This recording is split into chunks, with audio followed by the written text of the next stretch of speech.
Hello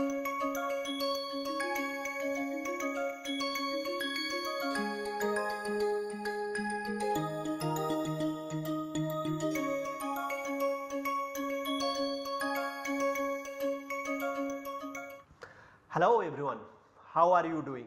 Today we will be summarizing for you the dioxygen reactivity in copper. You have seen so far many different copper enzymes. Of course, the first one perhaps comes to your mind is the hemocyanin. Hemocyanin is having 2 copper centers with 3 histidine on each of them, and this is a colorless compound. Upon binding with oxygen, it gives you very nice blue color compound, this one, where 3 histidine are on each copper centers and oxygen is reduced by 2 electrons, one from each copper centers, and these coppers are now +2 oxidation state. So this is a simple and beautiful reaction, but the best thing about this reaction is it is just acting as a oxygen transporting agent. It does not react with any organic substrate, although these species, these active species are capable of reacting with organic substrate. That is exactly what we see in another enzyme, as you might will remember, tyrosinase. So the tyrosinase utilizes exactly same active species, that is 2 copper 1 center is supported by 3 histidine are reacting with oxygen to give the dinuclear these copper 2 side-on bound peroxo species. So once again this oxygen is reduced by 2 electron, but only difference between hemocyanin and tyrosinase is now you have a phenol appended to this active site. What will happen? As you know, these side-on peroxo are electrophilic in nature, and therefore an electrophilic aromatic substitution reaction happens, giving rise from phenol or tyrosine to catechol and water molecule. On the other hand, if you take this catechol product into the reaction, you get quinone. So cressolase activity and catecholase activity you can see in with respect to the tyrosinase. I think that's really fascinating, right? So what we essentially see here is nature's design or desire to carry out these reactions in an efficient manner, but in a 100% controlled manner. In hemocyanin, exactly same species as that of tyrosinase, but in hemocyanin we have only oxygen carrying properties. In tyrosinase, the same active species is utilized to do the substrate oxygenation chemistry. I think that is really important to understand that nature did not put anything just for fun. Once again, it has the desired motive or desired intention by which it carries out a certain reactivity. Okay. So the reactive elements or reactive species nature has chosen are limited, but the design is such that those activities are controlled 100%. Sometimes very reactive intermediates are generated, but without using them they can do their activity. Sometimes these reactive intermediates are used or utilized for their reactivity purpose, such as hemocyanin versus tyrosinase. All these are the dinuclear species, and you have seen synthetically in laboratory, if you want to synthesize these compound, you run into problem. I would say many different types of dinuclear species, not to mention these one, but let us say just focus on this one to keep it simple. These different types of dinuclear species can be generated if the ligand in synthetic setup. Now this is now not in enzyme, right? This is just, let us say, nothing to do with enzyme at this point. If you take a ligand, tetradentate ligand, then you can get an end-on peroxo. Quite interestingly, this is nucleophilic in nature, as we have mentioned.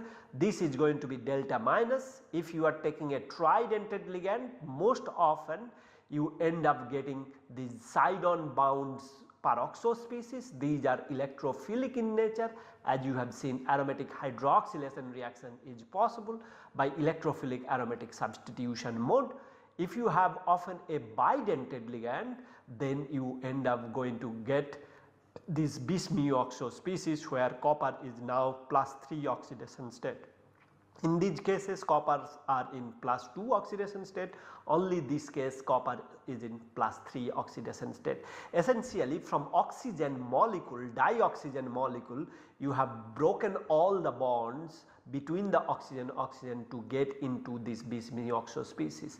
This species, it is also believed to be the active species in tyrosinase in addition to this side-on peroxo species. There is enough literature report now which suggests that this although forms fast, but during phenol interaction this is the species which is being generated, and therefore this is the true active species as opposed to perhaps this one. Just to give you a quick hint, over here we were discussing that this is the final product or this is the real active species.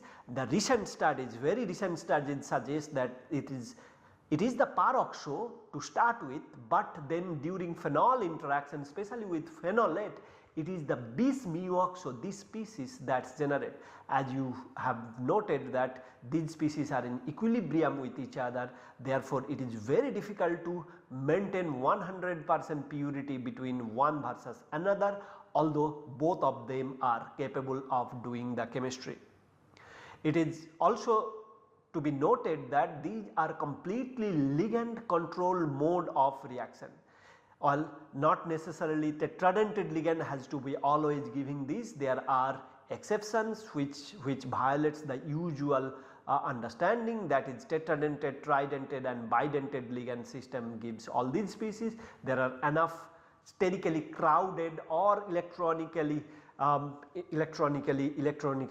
monitored ligand which can cross the barrier and can give one versus another.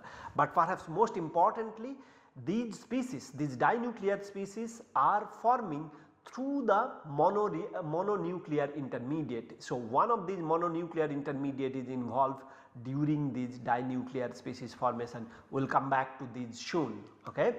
So these species, these dinuclear species, as you have seen earlier, will have very characteristic spectroscopic features including UV visible, resonance Raman, of course XFs, whatever spectroscopic features you want to characterize them with, they are completely distinct and identifiable. These are very low temperature intermediate, these are not that very stable intermediate, these are extremely reactive intermediate. All of them will at room temperature or at higher temperature or even at low temperature will undergo further reaction to give you the decomposition product, hydroxylated product, dimeric hydroxylated product, different product from these can be generated. Okay. These are so reactive, even the ligand for the metal center can also get affected depending on its design. Okay. All these chemistry, if you are trying to study in your laboratory, you have to do under the inert atmosphere, like under nitrogen atmosphere or under argon atmosphere. Some of the handling has to be done at glove box condition or under glove box condition. You can store these compound, the starting material, let us say ligand copper 1 complexes, you have to store it under the inert atmosphere. Often it is stored in the glove box, right. So these reactions are also extremely temperature sensitive. If you are doing at a high temperature such as room temperature, which is considered very high for these species, you will not able to see any intermediate formation. You have to slow down the reaction by going lowering the temperature to let us say -80 degrees centigrade, -120 degrees centigrade and so on. So therefore you have to choose the right solvent also, because solvent should not freeze at those particular temperature. So we have discussed those earlier. In any case, I think what we are trying to tell you that these sensitive chemistries are of course very powerful, right. They can do the reaction, they can do the synthetic transformation, the type of transformation a synthetic organic chemist perhaps could never think of doing. That is the beauty of these species, right. So you have the different species completely crystallographically characterized. These species has direct relevance in hemocyanin. This is also has direct relevance in tyrosinase, but perhaps both of these species are having, both of these copper cores are having relevance in tyrosinase, that we have seen earlier. Okay.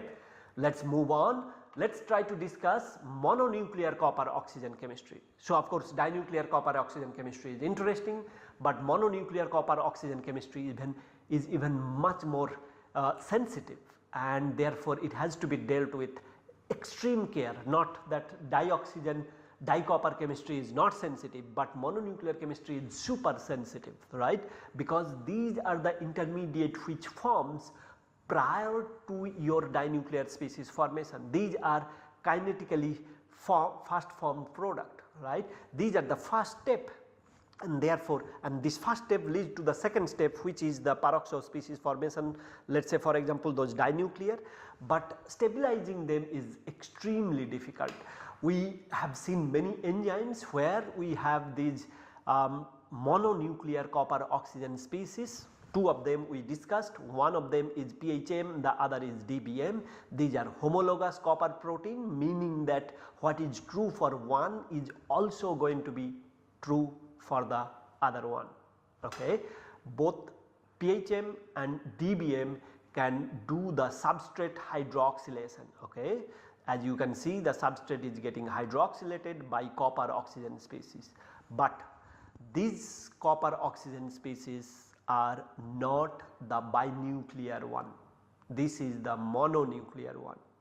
Quite interestingly though, if you look at this active site, there is this dinuclear or two copper center, yet only one copper center is doing the chemistry. Okay. So, they catalyze, both of them catalyze production of neurohormones and neurotransmitters, which are quite extensively studied and quite important. So far we have understood that, right. So, here is the two copper center, although once again, although these are mononuclear copper oxygen species that is going to be formed over here, nothing happen over here in terms of the copper oxygen chemistry. As you see this beautiful crystal structure of the starting material, this is the reduced form, this whole structure is called the reduced form.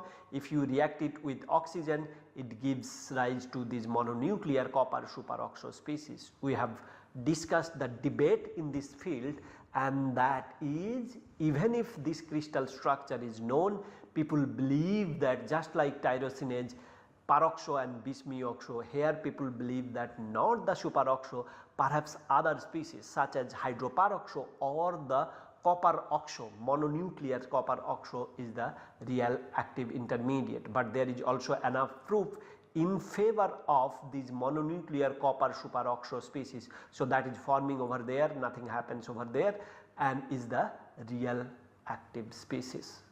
Okay. Let us look at that mechanism that we have tried to look earlier.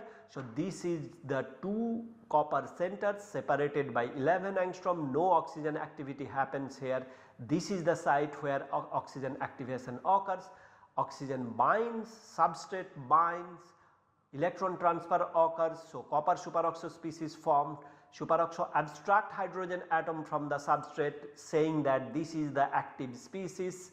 Okay, in this form of the mechanistic hypothesis, it is forming copper to hydroperoxo species, which is giving rise to the radical formation. Then this oxygen bond cleavage gives rise to the hydroxy radical, and that transfer over there and leaving out copper to O dot, which is nothing but Cu3 plus double bond O, right.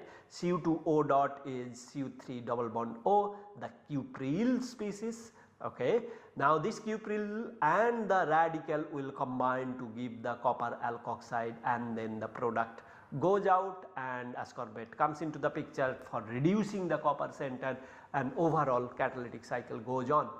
The similar mechanism one can draw for copper hydroperoxo as the active species. That means that this substrate will not be reacting with this one at this step in that alternative mechanism, but this electron transfer will be over here. So, it forms peroxo and a protonation gives the hydroperoxo. This substrate will be sitting without this hydrogen atom abstraction, because if we are saying that hydroperoxo is the active species, hydroperoxo will abstract the hydrogen atom. So, in that mechanism you have seen that almost everything, not almost everything, everything falls into place, but the active species changes, little bit change of these relative steps like electron transfer over here and proton transfer over here and the CH activation over there, that takes place. So, all these alteration can go on, but we should know that still this debate exists and this is pretty much alive. If you are excited, you can contribute perhaps towards this, because this is really important enzyme. These are a really important enzyme, and that is PHM and DBM, which is which is quite interesting from the perspective of the neurohormones and neurotransmitter biosynthesis. So, it's one really important enzyme to understand, but state of the art understanding is none of them you can rule out at present. Maybe decades and century of research will rule in favor of one of these enzymes. So, this species people are able to synthesize and see that it is reactive. This species also people are able to synthesize and found that this is also reactive for hydroxylation. Of course, the substrate has to be judiciously chosen, but nonetheless this species is always believed to be much better than these two species, but synthetically no direct examples or crystallographically characterized example exist. So, this is an elusive intermediate, but then there are enough proposals so far in the literature saying that these are the species which is doing the chemistry. This debate we have discussed earlier. So, you can refer to our earlier classes, but these remains the plausible intermediate for doing the chemistry. Okay. Moving on, as we have seen earlier, the first form species, the supersensitive ligand copper 1, if you have ligand and associated with copper 1, and these species are going to be very reactive. Okay. Usually perchlorate, PF6, BARF, or BF4 minus, or so these sort of counter anions are used with this ligand copper 1. It reacts with oxygen to give the superoxo intermediate. Subsequently, a proton and electron transfer to this intermediate gives rise to the hydroperoxo species. It is the combination of H dot, and alternatively this can react with another equivalent of copper 1 to give an end-on bound peroxo if the ligand is the tetradentate ligand. If ligand is the tridentate one, this superoxo species can react with this tridentate bound copper 1 to give you the side-on bound peroxo species. If these ligands are tridentate also, then also there could be this equilibrium. Usually with the bidentate ligand you see this sort of species formation, but as you can see these are all in equilibrium. So, depending on the ligand, whether it is an aliphatic donor or an aromatic donor, whether it is a nitrogen donor or oxygen donor or sulfur donor, depending on that these chemistry can get even more interesting. Okay. Even this end-on peroxo can be also in equilibrium or can be converted to this bis-mu-oxo species. This is picture showing that everything is linked or interrelated. So, there is an opportunity for settling between or among these species in the reaction solution. So, this makes the ligand copper chemistry or synthetic chemistry very sensitive as well as difficult to fish out for its reactivity. But as we mentioned, these are nucleophilic in nature, these are electrophilic in nature, these are electrophilic in nature. So, therefore, enough chemistry can be done with this chemistry, okay, enough with these species, right. So, we have seen that these species are completely well understood, I would say, at this point, where the ligand, be it tetradentate, tridentate or bidentate, let us say the study is done with the tetradentate, which can react with oxygen to give the superoxo species. Now it is characterized and been confidently can be said that this is an end-on bound superoxo, not the side-on bound one. This end-on bound superoxo, where one of the oxygen atom is bound with the metal center, another oxygen is far away from the copper center or not really bound just like this. So, if both of the oxygens are bound with this copper center, it would be called side-on bound superoxo species. This is an end-on bound superoxo species. it can react with another equivalent of this ligand copper 1 complex to give you the end on bound peroxo species, which is quite clean and simple to understand. You can follow these reactions by UV visible spectrum, even you can follow this intermediate is disappearing towards formation of this. So, there is no doubt this is the intermediate for this type of species formation. We have seen those spectra, and these studies need to be done once again at very low temperature, and if you want to see something like this intermediate, you have to really utilize the best spectroscopic technique, the fastest possible spectroscopic technique. We have seen the stop flow kinetics data, how within a second hundreds of data point can be collected, and those data point can build up to the story and can tell very clearly that this intermediate is present in those cases.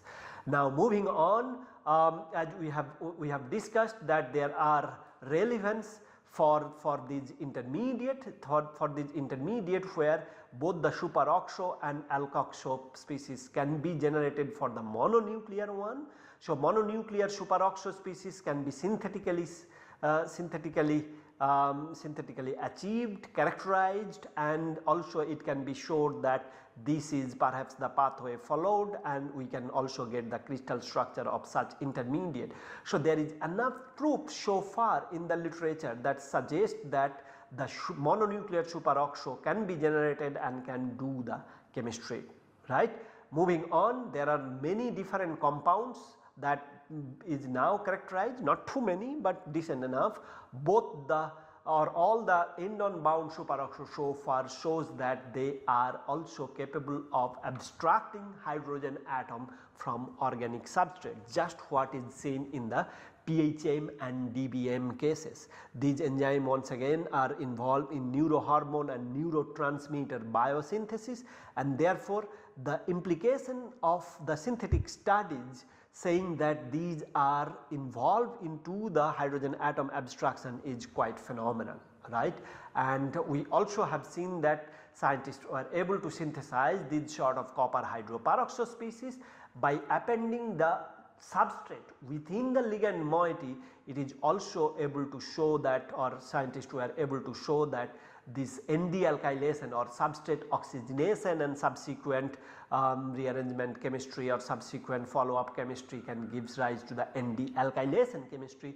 So, suggesting that these not only copper superoxo but copper hydroperoxo are also capable of doing these chemistry, right. So, in the perspective of the enzyme, therefore I think we understand that both superoxo and hydroperoxo are capable in forming the desired substrate hydroxylation chemistry. Well, for the hydroperoxo species summary, then we know that it is possible to do these synthesize these hydroperoxo species. These hydroperoxo species are capable of cleaving the carbon-carbon bond or the carbon-nitrogen bond or of different type of bond. Hydroxylation process can be possible. To then put this whole thing in the perspective, both the enzyme PHM and DVM are still very much in the picture in terms of understanding them in greater detail. Synthetic studies so far suggest that it is perhaps both superoxo and hydroperoxo are capable of doing the substrate hydroxylation chemistry in PHM and DBM, but nonetheless I think more and more people started believing that it is the copper superoxo species, just like what we see in the iron cases. These copper superoxo species, copper high valent oxo species is going to be the real active site. Okay. So, in case of copper, one can think of reacting it with oxygen, that is what we have seen, right. So, it can be reacting. Of course, there is a ligand present. Depending on the ligand, geometry will change, but the chemistry will remain similar. So, you will get ligand copper to O dot, right. So, this is ligand copper to O dot. So, that is how the homolytic cleavage if you are following, and then from there on you can add an H dot, which is nothing but H plus plus electron to give you copper to OOH, right. Now this copper to OOH can be further transformed into giving you copper 3OH or copper 4OH. So for example, if this is the mode, so you can form copper 4 oxo. So far, of course, this also has been proposed as one of the reactive intermediate, but never really have any proof so far in the literature. But what is also possible that you can have a homolytic cleavage to give you Cu2O dot, right, giving rise to along with OH dot formation, right. So that is possible. In this case, what you are having is HO minus out, so which can be protonated to give you water species. So that is putative, but of course no direct evidence exists for this. Now this Cu2O dot is nothing but your Cu3O, this is the cupril. These people believes that that one of the important intermediate in the whole process, right. So overall, as you can see, this Cu2O dot or Cu2OO dot can react with H atom to come over here. Of course, this hydroperoxide then can react to give you these species. Alternatively, it can form copper 2O dot to give you copper 3 oxyl or cupril species. Both of them are high valent cupril species, and these are quite phenomenal species. People believe that this is what exactly is happening in case of the PHM and DVM. This still remain a debate, which is the active species, whether this is the species or this is the species or even this is the species. Even some people end up suggesting these are the species, right. All these species can be further debated, but again in absence of the suitable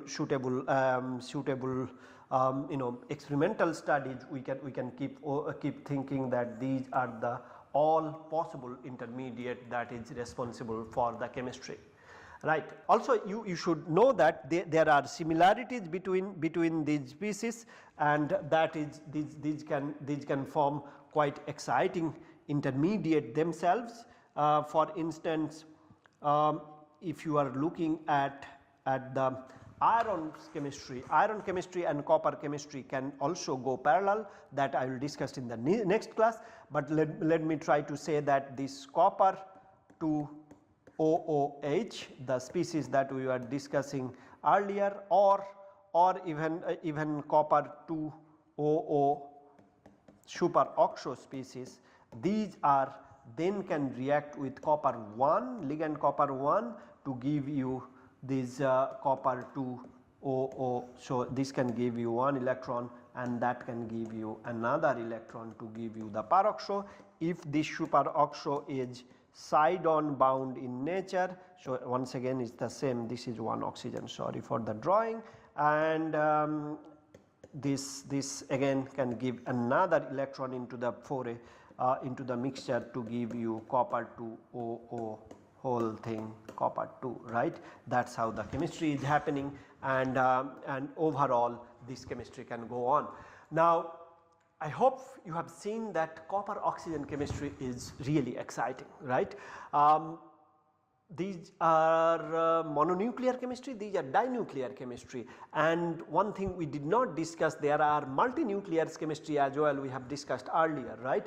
There are multi-copper oxidases which can even convert your oxygen to water, much like what you have seen in the case of cytochrome C oxidase, right. So there are mononuclear chemistry, dinuclear chemistry and multinuclear copper chemistry which can kind of parallel to what we know in the iron chemistry.